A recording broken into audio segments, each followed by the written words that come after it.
Swayam Prabha. Digital India. Educated India.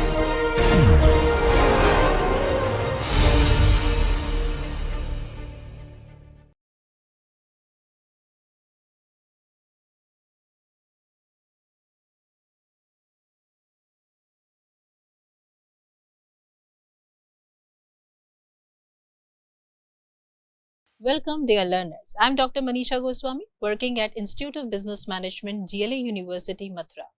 Today, we are going to start with our third lecture on corporate strategic management, which is on environment scanning and industrial analysis. Before what we had done in our previous lecture, we talked about the concept of strategy. Under the concept of strategy, we got to know that strategy is the art of winning the war without actually fighting it. Winning strategies is the hallmark of a great strategy. That means you are winning a strategy without fighting is the hallmark of a great strategy. Most of the great strategy never end up in a tough confrontation with your competitors. They are very intellectually designed, which influence the mindset of the society and even the people across, which help you to get the competitive position and the competitive advantage in the market. Next, in our lecture, we discussed about the corporate governance, where we got to know that while framing the strategy, you should have a fair idea about the corporate governance system. Corporate governance is not a set of rules, is a way of life, and that what teach the people or the top management of the organization that they should behave ethically correct, and their disclosures, transparency, auditing should be well crafted and curated. Now, in this lecture, we will be focusing upon the environment analysis, particularly the external environment analysis, that is the industry analysis. I have drafted few learning outcomes which every student by the end of this lecture will be able to develop. First, you will be able to understand the significance of environment scanning, industry analysis in strategic decision making. Second, you will be able to analyze external factors using tools like PESTEL, SWOT, and Porter's 5-force model. Third, you will be able to evaluate real-world business case to apply theoretical concepts effectively. Fourth, you will be able to identify industry evolution, trends, and their impact on business strategies. Finally, you will be also able to develop your critical thinking and problem-solving skill for dynamic business environment. So, dear student, let's begin with our today's lecture. Environment scanning. What environment scanning is all about? It refers to the process of gathering, analyzing, interpreting information about the external environment that may influence organizational decision making. That means first you have to gather the relevant information from the environment. You need to search out the required information, and there are various tools with the help of which you can gather the information. You can use secondary data sources, you can use primary data sources to gather the information. Once the data is gathered either through primary or secondary source, then you are going to apply certain tools, statistical tools to analyze the correlation, regression, right? You have to establish the understanding that how you are going to make use of this data. Once proper correlation between the two variables is set, then you will try to do the interpretation that this could be the reason why my company is getting failed. So you able to figure out certain list of the factors that could be the possible reasons of the failure of your company or the product.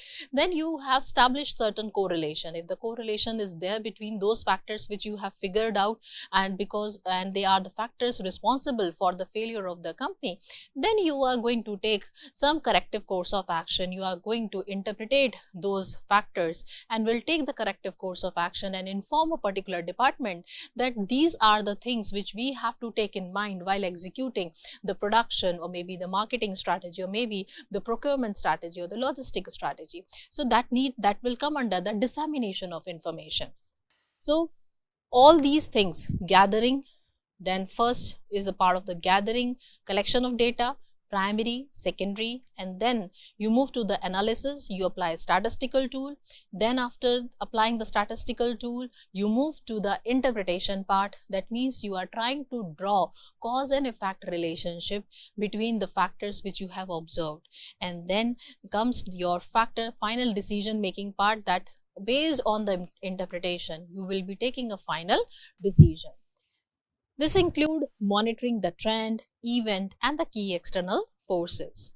Now let's move to the industry analysis, specifically based on the environment scanning, which involve evaluating the dynamics of the industry to understand its structure, competition, market trends, opportunities, and the challenges. So various industrial factors are going to take into account, because you are the part and parcel of an industry. Industry is a group of companies. Say for example, you are a part of a IT industry, and n number of companies are working as an in our IT sector, and each and every company is having their own USP, their own style of work. They have their own organization culture, they have their own organization structure, right? They have their strategy, they have the different manpower, they have the skill set of the people. Now how you are going to differentiate yourself with them? So for this you need to do the industry analysis. What are the growth prospects in a particular industry? What are the benefits government is providing to this industry? How customer is taking this particular sector, is booming or going down, or there is a recession in it. So every aspect has to be taken into account while you are doing the industry analysis, and it helps the company to take a strategic move accordingly. Next is the importance in the strategic decision making.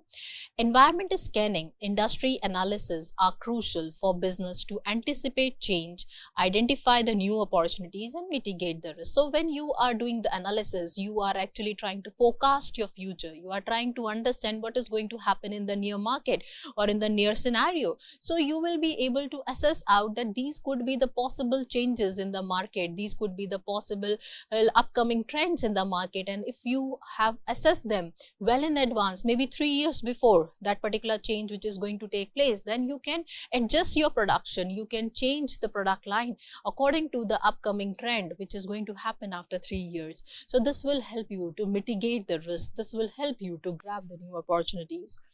In the fast changing global marketplace, failing to monitor these external factors could lead to missed growth opportunities and the strategic misstep. So because of the fast changing landscape, because the people are so much occupied, people are sometimes relying on other sources of gathering the information. They are not putting their own efforts to find out the data and analyze the market situation.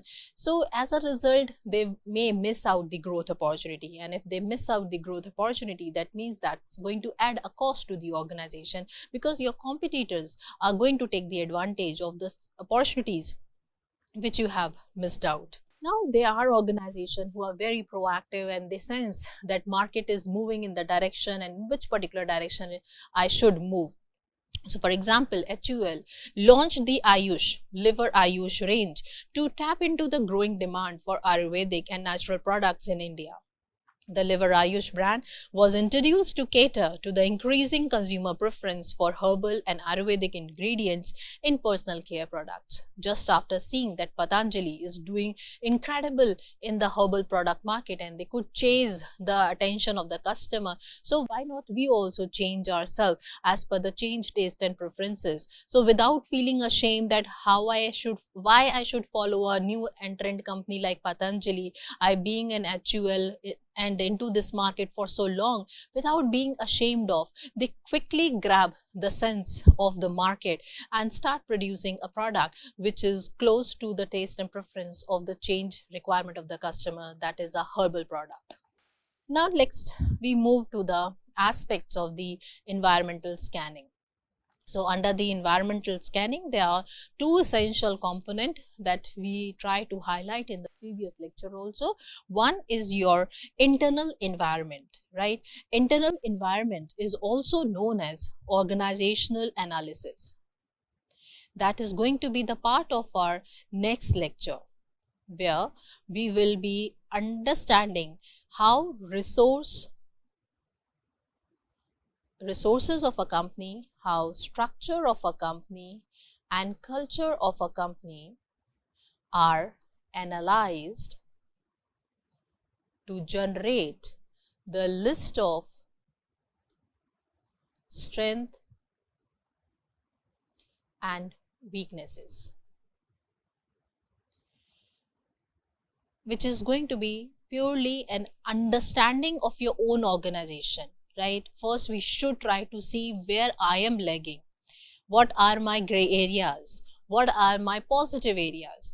So once you have this understanding that these are my positive aspects, these are my areas where I'm very confident of, that I know how to make use of AI, I know the cloud computing, I know how I'm going to make use of the database management and other stuff. So this is my plus area, and the area could be I may be very weak in, suppose, the logistics. So I need to find out that how I'm going to overcome my weakness. Do I need to hire some third-party logistic channel, or I need to work on with the help of this technological advancement of my company? So this aspect, internal environment analysis, or you can say the organizational analysis, will take a real detail in the next upcoming lecture, where we will be talking about the resource structure culture in order to analyze the strengths and weaknesses of the company. Now let's confine our today's focus on external environmental analysis. Under the external environment analysis, we will be focusing upon the macro environment as well as the micro environment. Now, external environment is that environment which is beyond the control of the organization. 100% is macro, and this could be influenced. Now, how you can influence the micro environment, I will be discussing in the upcoming slides, but macro environment is 100% beyond the control. Only micro environment can be slightly influenced, and for influencing the micro environment, you need to have a right strategy in place. And internal environment is the environment which is within the organization, and it is 100% in control. This is the environment which is 100% in control, and this is 100% beyond control. You cannot control it until unless you are a big business tycoon or you are regulating the entire ministry level. Then in that case, it is possible you may be the part of the commerce ministry, you may be the part of the, as an industrial aspect you are there, so you are putting forward your viewpoints and everything. So but otherwise, by and large, it is observed that macro environment is 100% beyond control. Now, how you would be analyzing, because it is 100% beyond your control, then it becomes utmost important for you to adhere it exactly the way it is. So for this, there is a model which is known as PESTEL. P stands for political environment, E stands for economical environment, socio-culture, technological, ecological, and legal environment. So these are the aspects which need to be analyzed well in advance in order to understand that how it is going to impact my organization. You have to create a complete checklist to see how political environment, like here, like political environment, how it is going to impact. Is it favoring the organization or not? If the political environment is favoring the organization, then you can think this is the positive thing for your organization, and you are very right, you can go for the growth strategy. In that case, the growth strategy could be framed like in the recent budget. It was announced yesterday. So the people are trying to put a lot of money in MSMEs, and if you are a part of a micro, small, medium enterprises, then this is the political environment is supporting you, because they are coming up with certain extra additional budget to be given, or the fund to be given to the micro and small, medium enterprises. So this is a high time to go for the growth in case of an MSME, because they have designed in a budget that they will be supporting the micro, small, medium enterprises. And economic conditions, like if we take an example of the recent budget, the economy, or rather we can say economic environment, here what we see, now the people don't have to pay taxes. till the earning of the 12 lakh rupees per annum. So now the consumption amount of a salary is going to be very high. The people who will be putting their money for their personal usage is going to be very high. That means there will be more of sale of the products and the services in the market. Earlier people were investing a lot of money in the payment of TDS. Now they are free from the TDS burden. Now the entire salary, major portion of the salary is free for the consumption. So as it is going to be free for the consumption, that means a lot of money will be floating in the market. But there can be a issue of inflation, because a lot of money will be floating in the market now. So this will lead to the inflation, which may be a plus and a negative both for the organization. Depending upon your organization situation, you can encash it. Next is the socio-cultural environment. Now, socio-cultural environment talks about the taste and preferences and the trends. Now, after when you get to know that people are more inclined towards the technology, tech-savvy products, they are more inclined towards tech-savvy product. And if your product is matching with the tech-savvy nature, then this is the positive thing for your organization. And if it is not, then how I should blend? How I should blend my product with technology, right? So if I am having a technology rich product, then my customers are going to buy it as it is. If it is not so, then I should question that how I should upgrade my product so that it become more tech savvy, so that the customer taste and preferences, or this youth or this group of the people will also be able to buy my product. Next is your technology. As technological advancement is taking place at a large level, and are you in sync with the technology? Are you in sync with the technology? Are you upgrading? Are you upgrading your production system or the manufacturing system as per the advancement which is taking place in the technology? Are you trying to educate or train employees with those advancement which is taking place in the technology? If it is so, that means it is creating a positive impact upon you. And if the answer is no, then it is leading to the negative impact. So you have to take a call accordingly. Next is the environmental factors, or we can say ecological factors, right? Ecological factors, which talks about more of sustainability. So whatever the production you are doing, it should not harm the environment, right? It should not harm the water quality. It should not harm the air quality. It should not harm the soil quality, right? So it should not harm the environment as a whole. So you have to understand the whatever the waste coming out from your organization, the waste treatment is there in your organization or not. If the answer is yes, it is creating a positive impact. If the answer is no, now you have to invest heavily in your waste treatment plant so that you can come out with the best mechanism of not harming the environment at all because of the unnecessary harmful chemicals extracting out from your factory. Next is your legal environment, right?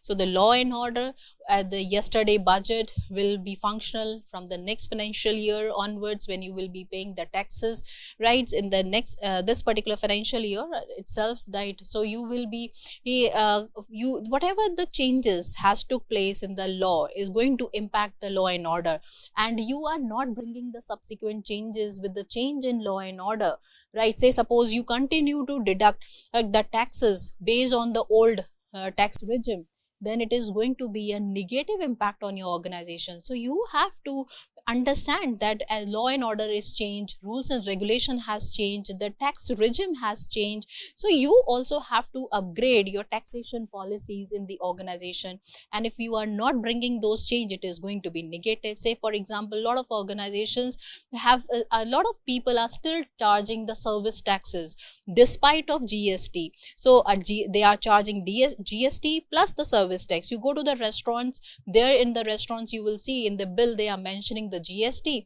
as well as a service tax, which is not correct. This is illegal, right? So with the change in the law and order, with the change in rules and regulation, you have to brought the subsequent change in your working style, in your policies, your HR policies, your finance policies. You have to brought the subsequent change in it. And if you are so open-minded, you're flexible, and you're bringing the subsequent changes, that means everything is positive for you, otherwise it is negative. So with this understanding, I'm sure you able to understand the macro environment, and you have to really dive deep into each and every element of the macro environment, that is pestle: political, economical, socioculture, technological, ecological, and legal. Once it is done, you have a fair checklist that these are the positive things and these are the negative things. And now you have a clarity that I have to work on these negative aspects. Say for example, I failed to brought the subsequent change in my HR policy based on the change in the new labor code laws. There are there are certain laws which are merged into one single law. So I failed to brought those changes in my organization. So now with the change, and you got to know that this is my negative aspect, now accordingly you are going to adjust and upgrade your HR policy to incorporate those changes which are brought up in the labor laws.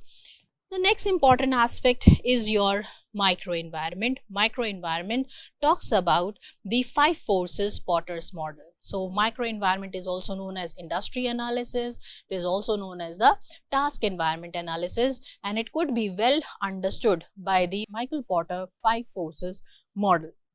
Now let's try to understand what this model is.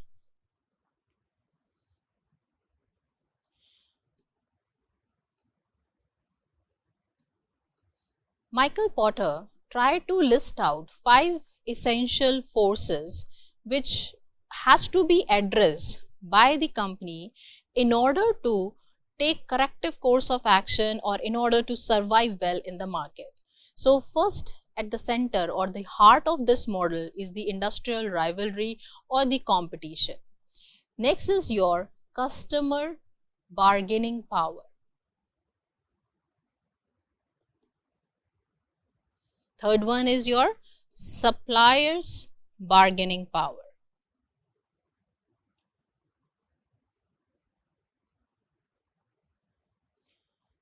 And the fourth is threat of new entrants.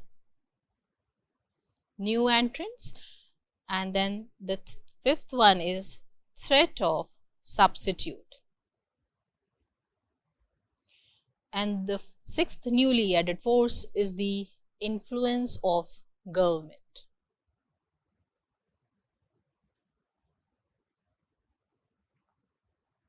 Government influence is pervasive, right? So you cannot say that I am a part of a micro environment. I don't have to bother about what government structure is talking of, or what government bureaucrats are talking of. It is not like that.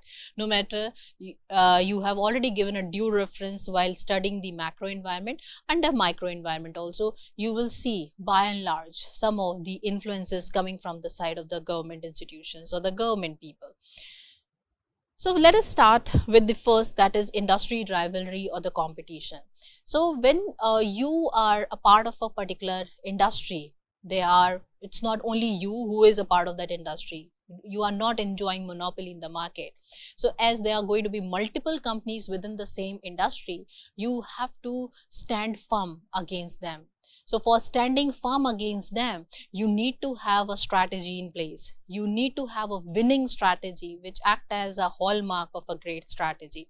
So for how you are really going to develop it, how you are really going to work on it. So as you can see, this entire model of the 5 forces model of Michael Porter, you can see the arrows are pointing towards the industry, right? As you can see, arrows are pointing toward what? Industry. If the intensity of these forces increases, you just imagine if the intensity of these forces start increasing, what is going to happen? If the intensity of the forces coming from the different side, maybe from the right side, the customer bargaining power is very high, supplier bargaining power is also very high, threat of new entrant is also very high, threat of substitute is also very high. The intensity of the forces is increasing and you as a part of this industry not taking any corrective course of action, what will happen? Your survival will be at question. You won't be able to survive. Your industry will collapse. Industry will not be able to sustain in this tough competitive environment because you failed to respond to the forces coming from the different directions towards your organization. So now what is to be done? In this case, you have to repel them back. You have to create a strategy to repel these forces back.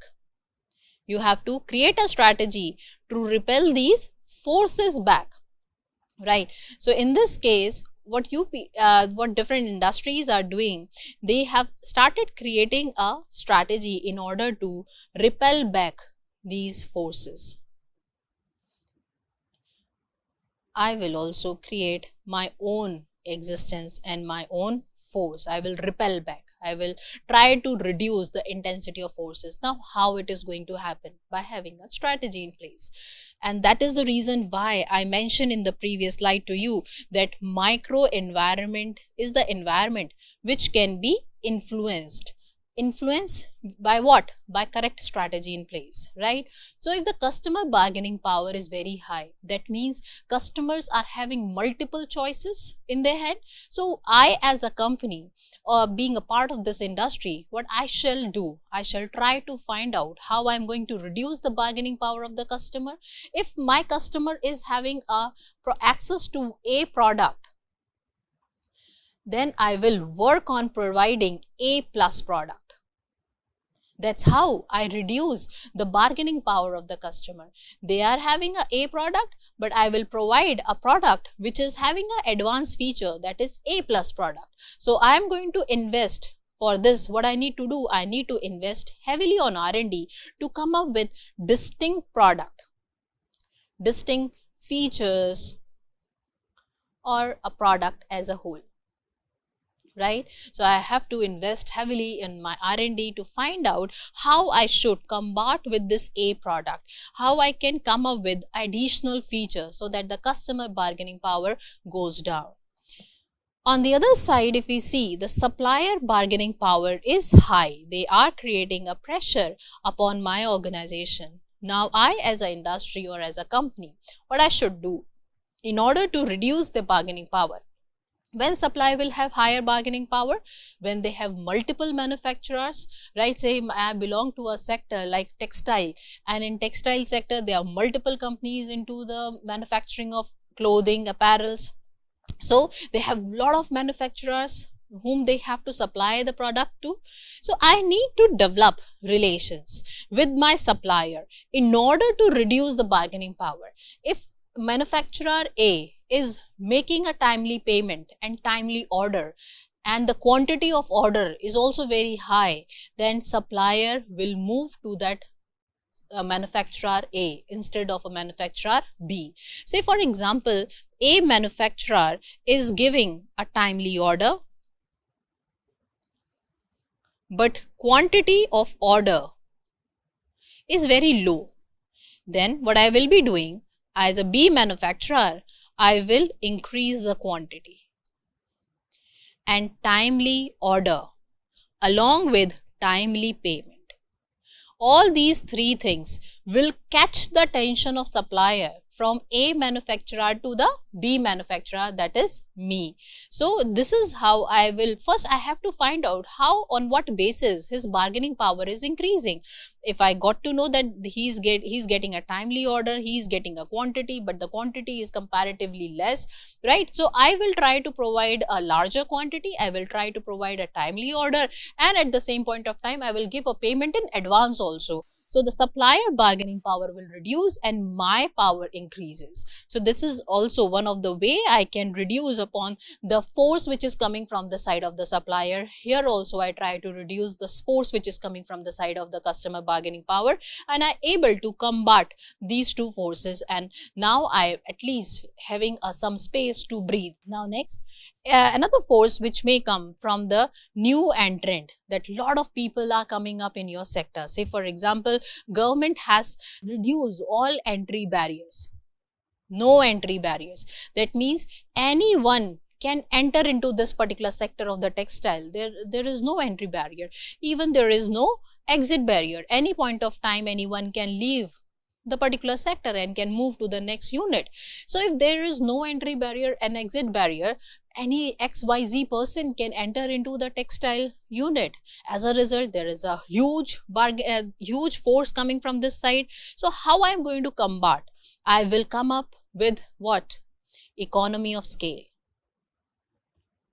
Because I am into this unit for so many years, right? I am enjoying what? Economy of scale.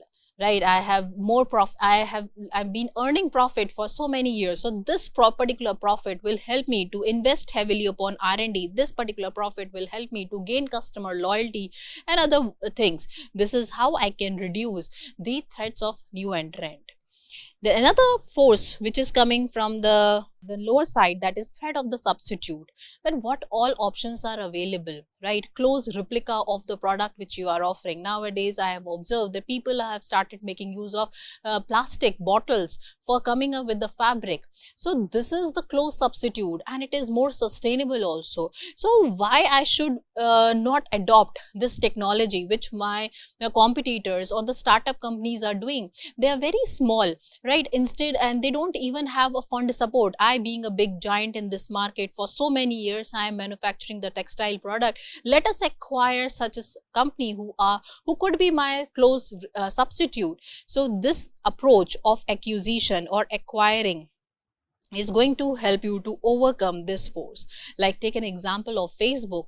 Facebook quickly sends out that WhatsApp and Instagram is going to create a havoc or the tough competition for a company like Facebook in the social media sector. They quickly decide and took the decision of acquiring them.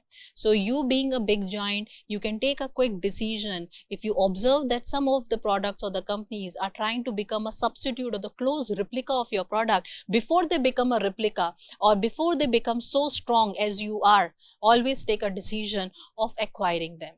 So this is how you can influence the micro environment.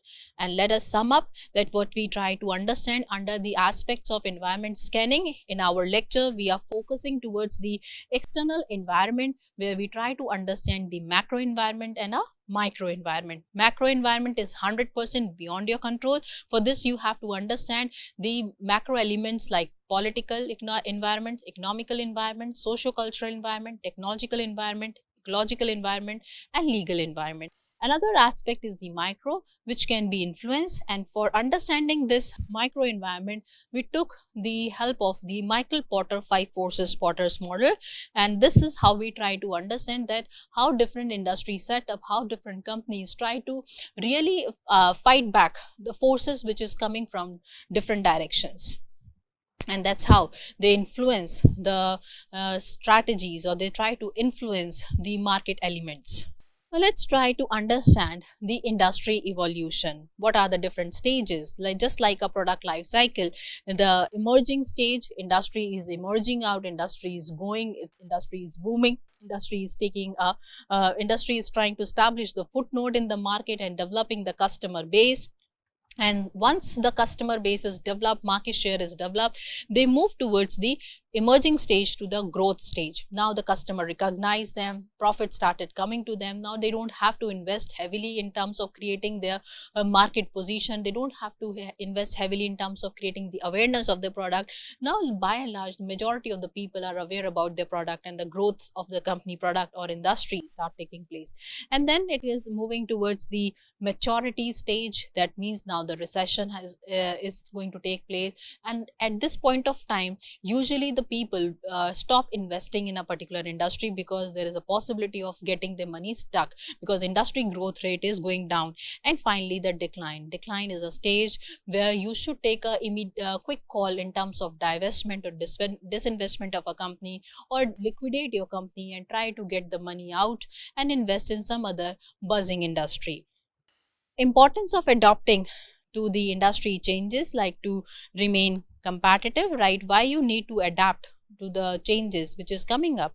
By bringing the changes, you try to remain competitive, you try to come up, your mind, your brain remain active, and the people in the organization also feel alive while working in the organization. They don't feel suffocated, they don't feel monotonous while working in the organization. Why? Because your organization is always aspiring, your organization is always working on what next, what next. Your organization always try to find out how I can better serve the customer, how I can be better sustainable, how I can take care of the environment, how I can take care of the societal issues. So all these buzzing issues, if your prime concerns, you are focusing on these prime concern, then there will be a continuous innovation. You will try to diversify and adapt to change in the consumer need, technology, and the market condition. Now let us look at the case study of the Reliance Jio market entry. So when the Reliance Jio was planning to enter into the market, they started their analysis in the year 2010. And till 2015, they were doing what? Environment analysis. What they were doing? They were just doing the environment analysis. They were trying to find out the rate of usage of data in our country.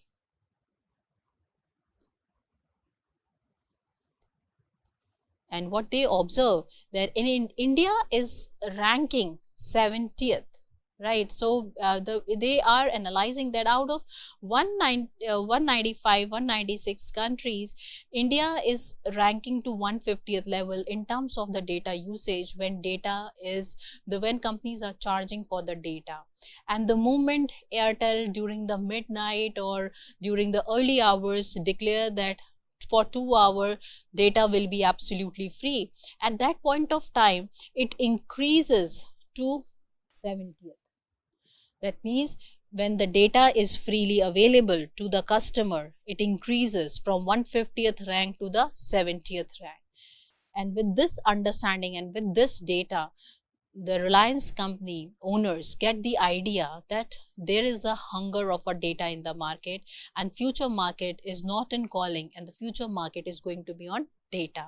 And that's how they created a blue ocean strategy out of that red ocean, where the price war is the prime way of fighting in the market. Before the entrance of Reliance Jio in the year 2015, there were 14 companies in the market, and just after launch of the Reliance Jio in 2015, every next company started struggling hard, because they come up with the robust strategy of providing the free data services, not for 1 month, 2 month, 3 month, consecutive for 6 months. And they become the world first company to come up with the free data services consecutive for 6 months. So how Reliance disrupted the telecom industry? They opted for the optical fiber technology for providing the fast pace of the services. Earlier days, 1 terabyte, 4 terabyte speed was there, and which was increased to 40 terabyte speed, right? With the usage of the optical fiber. This one is for the old technology, that old tech companies were able to provide only 4 terabyte per second speed, while optical, with the usage of the optical fiber, the speed gone up to 40 terabyte per second. So this advancement in the technology of getting the optical fiber, there was a huge disruption in the telecom industry, and the setup of Airtel company, Vodafone and Idea, at that point of time they were separate two different companies.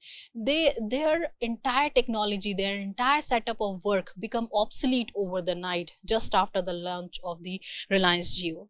External factors affecting the Reliance Jio strategy. So they did a complete study of not only the Indian market as well as the global market in terms of understanding the infrastructure and other factors which are very important for taking a prime decision on the strategy. Impact on competitors like Airtel, Vodafone. Airtel started struggling in order to survive against, though Airtel is a very big giant having a presence not only in India but also in a foreign country. So they struggled a lot in order to establish their footnote against a big giant like Reliance Jio. Vodafone and Idea couldn't survive in isolation. They merged together and formed a new company known as Vodafone Idea. Now, the strategic importance of the external environment. The strategic importance, under this we will discuss few of the examples to make you understand that Zomato adopted quickly to the pandemic by offering contactless deliveries, safety measures for the delivery executive, and even providing digital solution like Zomato Pro to cater to the changing customer behavior. So if you are not changing with the change in environment, you won't be able to survive. Zomato, the moment they got to know that during the COVID-19 time, the people are concerned about the health and hygiene, so he quickly adopted the contactless delivery system. Without any contact, you can pay on delivery, that is through UPI or the Google Pay. Safety measures for the executive delivery people were also taken into account, even providing the digital solution on the Zomato Pro to cater the changing requirement of the customer were become a priority for the owner of the Zomato. Patanjali entering into the FMCG market capitalized on growing demand for Ayurvedic and natural product, positioning itself as a health conscious alternative. So the moment you sense out that customer requirement and the taste and preferences are shifting from the natural, from the general cosmetic products to the natural cosmetic products, or the product where the herbal products are there, and at the same point of time you could sense out it's not only in case of a cosmetic, it is also in case of products, eatable products, biscuits and other products. So they also they started coming up with Atta Maggi, they started coming up with wheat flour biscuits and other stuff in the market. And keeping an eye on Patanjali, HUL also started bringing a subsequent change, as Nestle also brought the subsequent change, and they launched the organic Ayurvedic product in the line of response to the Patanjali grand success in this area. Now let's try to understand, after understanding the Zomato, how quickly they changed their mindset, after knowing that HUL, Nestle also followed the success lead of the Patanjali. Let us try to see how India is setting their footnote in EV sector, and industry, which is also a huge potential area is involved in this EV sector. So growth of Ola Electric, Tata Motors and Anther Energy. The electric vehicle market in India has grown significantly, with companies like Ola Electric, Tata Motors leading the way in offering sustainable alternatives to traditional vehicles. The next is your government policy supporting the EV adoption. Nowadays you must have seen the government is subsidizing the batteries of the EV car, and that become a buzzing thing, and most of the people earlier were finding e-vehicles very costly, and now just after this news from the side of the government that every battery is now subsidized, and even if you don't want to purchase the battery, you can take the battery on rent by paying just 3.5 rupees per kilometer. So these approaches from the side of government and the pressure from the side of government coming upon the manufacturers of the e-vehicle, that you really have to create a motivation among the people that why they should go for purchasing the EVs, because they are very toned up, they are used to of a conventional vehicles like petrol variant or the diesel variant. They are still struggling a lot with CNG vehicles, and still the CNG is not so readily available. Then how come the people can shift from CNG to EVs? Now, in order to bring the shift very swift and smooth, government first try to subsidize the batteries of the EVs. Second, they are also providing some very economical mechanism of renting the batteries, like just by paying 3.5 per kilometer you can get the battery, and this is how you are not owning the battery but you are owning the entire car, and this will help in reducing the overall cost or maybe the ex-showroom cost of the particular car. So the government policy supporting EV adoption, policies like subsidies, tax incentives have been pivotal in accelerating the adoption of EVs in India. There are certain challenges, but at all the challenges, I'm sure, is having a scope of solution, and those solution becomes an opportunity in the Indian market. Challenges include the high cost of the EV and the need for infrastructural development. However, opportunities lies in the government support, growing governmental awareness, and evolving consumer preferences. So every organization are taking these challenges as a scope of coming up with better opportunity. If you able to really dive deep into all these challenges or the threats, you will be able to find out a probable solution, and the moment you find out a solution and that particular solution become an opportunity or a scope where you can and really gain the attention of the customer and can position your product well in the mind of your market. Now let's quickly review what we had done in today's lecture. In today's lecture, we try to understand the importance of continuous environment scanning. Here, under the environment scanning, we focus on two aspects of the external environment. One is your macro environment, and second is your micro environment. Macro environment comprises the understanding of pestle, and micro environment comprises of understanding the 5 forces of Porter's model. All the analysis of macro and micro environment leads to the listing of opportunities and threats. Whatever in the previous, as in the previous slide, I must take a reference of to make you understand. If certain things are positive, that means it is my opportunity. Anything which is negative, that means it is the threat. So the moment you got to know that these are the positive things, these are the negative things of my organization, and you list them out, and these listing is really helping you to find out that what are the opportunities for me and what are the threats for me. And threats are going to be the unfavorable condition of your organization. So for this, what you need to do, you need to find out the solutions to overcome the threat. Opportunities are the favorable conditions. What opportunities are known as? Opportunities are the favorable condition, wherein threats are the unfavorable conditions.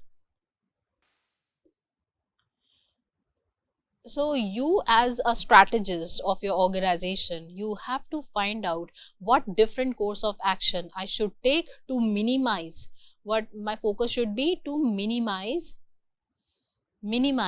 and you have to minimize the threats, right? You have to find out the mechanisms which will help you to minimize the threats and gain the opportunity. So your focus is going to enhance opportunities and minimize the threats.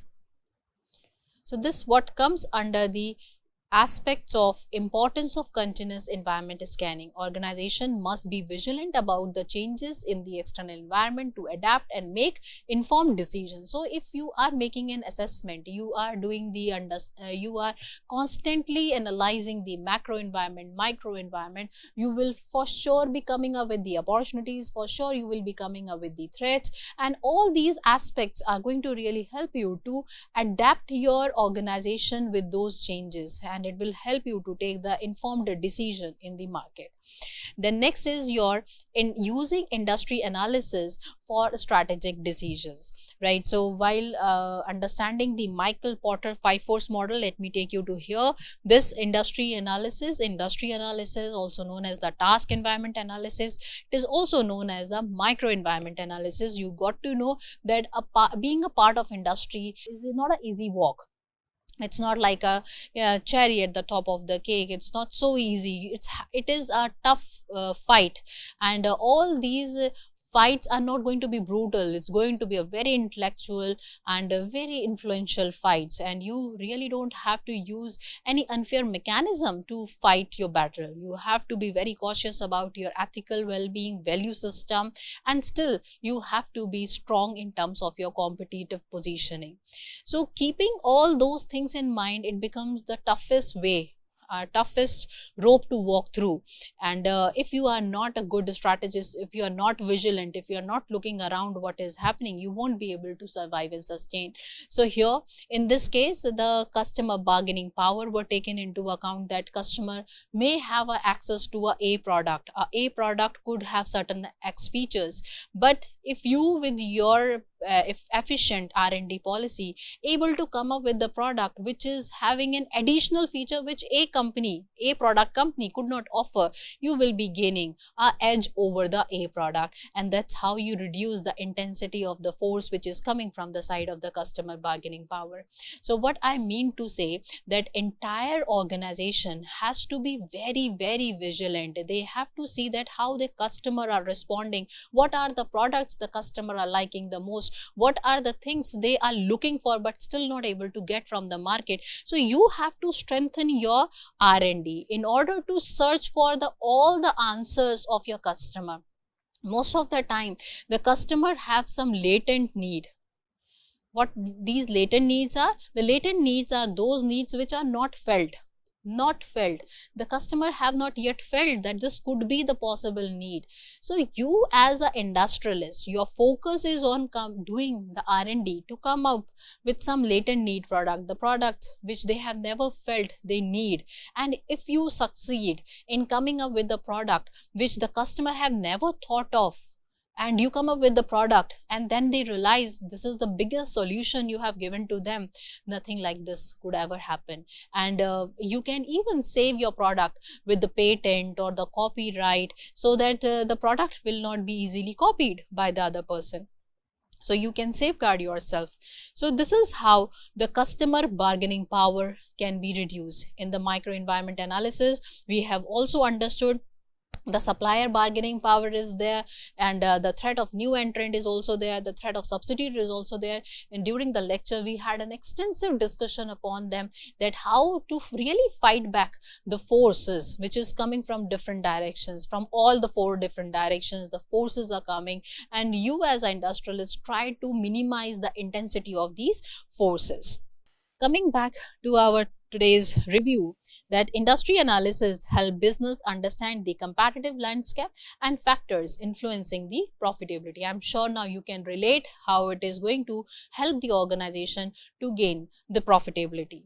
Now the next is the real world application in the business growth. So in our lecture we try to have a discussion on few of the company examples like HUL. The moment HUL got to know that there is a huge potential in the herbal sector, in the herbal products or herbal cosmetics, then instead of feeling ashamed that how I can adopt a policy of a new company like Patanjali, being into this sector of FMCG for quite a number of years, and I am an international company, how I can adopt or adjust my product as per the trend which Patanjali has created.